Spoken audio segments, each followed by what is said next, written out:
होली की आत्मा।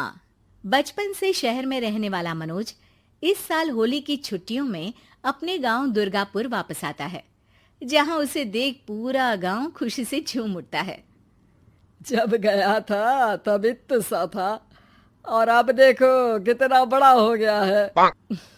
हाँ सरपंच जी, जब मैं गया था तब आप भी बहुत जवान थे और अब देखो कितने बूढ़े हो गए हैं आप। चलो चलो बढ़िया है, बच्चा घर वापस आ गया। इसी खुशी में आज रात पार्टी होगी। क्या बात है, गांव में भी पार्टियां होने लगी। वैसे अगर पार्टी की बात है तो आज क्यों सीधा होली पार्टी करते हैं। होली पार्टी की बात सुन चहल पहल में अचानक सन्नाटा छा जाता है, जिसे देख मनोज को कुछ अजीब लगता है, लेकिन तभी सरपंच बात पलट देता है। अब बहुत देर हो गई, चलो सब अपने घर चलो, पार्टी के बारे में कल सोचेंगे। मनोज भी मम्मी पापा के साथ घर आ जाता है, पर होली पार्टी और उस पर पूरे गांव की खामोशी वाली बात अभी तक उसके जहन से निकलती नहीं। पापा, होली पार्टी की बात पर सब चुप क्यों हो गए थे? अरे होगी उनकी कोई अपनी बात, मुझे गांव की पंचायती थोड़ी पता है। थक गया हूँ, चलो सो जाते हैं, कल बात करते हैं। पापा की बात मानते हुए मनोज भी सोने चला जाता है। आज तो छुपा लिया, लेकिन हफ्ते बाद जब होली का दिन आएगा तब इसे कैसे रोकोगे? अगली सुबह सूरज के साथ ही मनोज भी गांव घूमने निकल जाता है, जिस पर रास्ते में उसे अपनी ही उम्र के कुछ लड़के भी मिलते हैं, जिनसे दोस्ती कर अब वो उनके साथ घूमने लगता है। इसी तरह कुछ दिन बीत जाते हैं और होली नजदीक आने लगती है। दोस्तों, होली में 4 दिन ही बचे हैं, पर गांव में उसकी कोई तैयारियां क्यों नहीं दिख रही? क्योंकि यहाँ होली नहीं मनाई जाती। अरे पर ऐसा क्यों? वो राजा भूषण। अरे तुम 4 दिन के लिए आए हो, क्या इतना सोच रहे हो? चलो कुछ खाने चलते हैं। इसी के साथ एक बार फिर होली की बात को टलते हुए देख मनोज को शक होने लगता है। वो घर पहुंचते ही इंटरनेट पर अपने गांव और राजा भूषण के बारे में जानकारी निकालने लगता है। क्या? मुझे आज तक ये नहीं पता था। ऐसा कैसे? किसी ने मुझे कुछ बताया क्यों नहीं? सारी जानकारी लेने के बाद मनोज गांव वालों या अपने मम्मी पापा से कुछ पूछे बिना खुद ही उसकी सच्चाई के बारे में छानबीन करने लगता है, जिसके चलते वो राजा भूषण की हवेली में पहुंचता है। वाह, क्या हवेली है यार! पर क्या यहाँ सच में कोई भूत है? हेलो भूत जी, कोई है क्या? हम इस साल गांव में होली सेलिब्रेट कर रहे हैं, क्या आप उस पर थोड़ा इंटरव्यू देंगे? मनोज के ऐसा बोलते ही गांव में तूफान उठ जाता है और हवेली में रखी सारी चीजें हिलने लगती है। एक अदृश्य शक्ति मनोज को धक्का देकर हवेली से बाहर निकाल दरवाजा बंद कर लेती है। ये सब देख मनोज हैरान रह जाता है। क्या अभी मुझे हवा ने धक्का देकर बाहर निकाल दिया?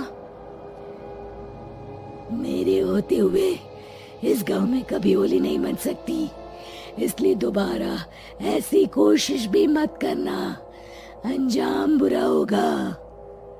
आवाज सुन मनोज हैरानी से इधर उधर देखने लगता है, पर उसे कोई दिखाई नहीं देता।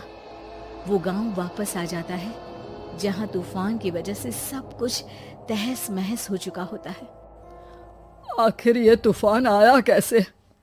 ना ऐसा कोई मौसम था और ना ही हमने होली का त्योहार मनाने की बात की थी। सरपंच की बात पर कोई रिएक्शन दिए बिना मनोज चुपचाप अपने घर चला जाता है। इस तरह देखते ही देखते होली का दिन भी आ जाता है और मनोज रंग लेकर गांव में निकल जाता है, लेकिन गांव पूरी तरह खाली होता है। अरे त्योहार का दिन है, धूमधाम की जगह मातम क्यों मनाया हुआ है? मनोज की आवाज सुन सब अपने घर की खिड़कियां खोल के घर के अंदर से ही उसे वापस जाने के लिए कहने लगते हैं, पर वो किसी की नहीं सुनता। तुझे पहले भी समझाया था, अगर होली खेलने की कोशिश भी की तो अच्छा नहीं होगा। अरे बात मान लो बेटा, तुम्हें सच नहीं पता। मुझे सब पता है। सालों पहले इस राजा ने एक अंधविश्वास फैलाया और आप लोग आज तक उसे मानते आ रहे हो। अरे बेटा, जब तुम पैदा भी नहीं हुए थे उससे भी बहुत पहले से इस गांव पर होली का श्राप है। अगर गांव में होली का त्योहार मनाया जाता है तो प्रलय आना पक्की बात होती है। राजा भूषण इस सब में नहीं मानते थे और त्योहार मनाने लगे, जिसके चलते होली वाले ही दिन पहले उनके बेटे की और फिर उनकी मृत्यु हो गई। तभी से गांव की रक्षा के लिए उनकी आत्मा उस हवेली में रह रही है। सबकी बातें सुन मनोज उलझन में पड़ जाता है।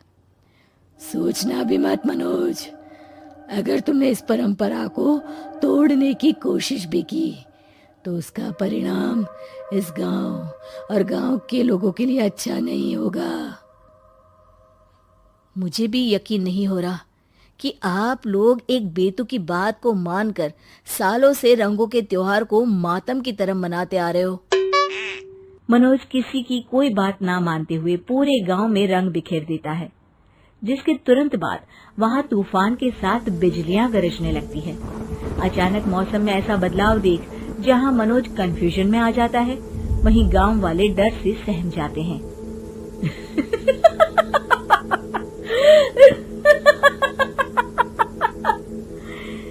इस लड़के ने हमारे जैसे सिर्फ अपने स्वार्थ के लिए नहीं बल्कि पूरे गांव की खुशियों के लिए यहाँ होली मनाई है, जिस वजह से अब इस गांव पर होली का श्राप टूटता है। ऐसा बोलकर राजा का भूत वहां से गायब हो जाता है, जिसके बाद गांव के लोग धूमधाम से होली मनाते हैं। खुशियों के रंग गांव में बिखरे ही होते हैं कि अगली सुबह अचानक मनोज कहीं गायब हो जाता है और एक बार फिर गांव में होली का नया राज शुरू हो जाता है।